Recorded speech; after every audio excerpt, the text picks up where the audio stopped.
اے تمام جہانوں کے مالک، دنیا سے رخصت ہوتے وقت ہماری زبان اور دل اس بات کی شہادت دے رہے ہوں، اشہد ان لا الہ الا اللہ وحدہ لا شریک لہ واشہد ان محمدا عبدہ ورسولہ۔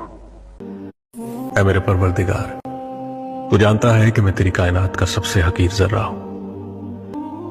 میری حقیقت اور میرے دل میں چھپے ہر چور سے بس تو ہی واقف ہے۔ میرے گناہوں کی فہرست کتنی بھی طویل سہی تیری بے قرار رحمت سے کم ہے۔ میرے مولا، تیرا ہی آسرا ہے، میری ہر سانس کے مالک، میرے ہر کام میں اپنا کرم فرما۔ مجھے شکر نہ کرنے والوں میں شامل نہ فرمانا، مجھے شکر بجا لانے والوں میں شامل کرنا یا رب۔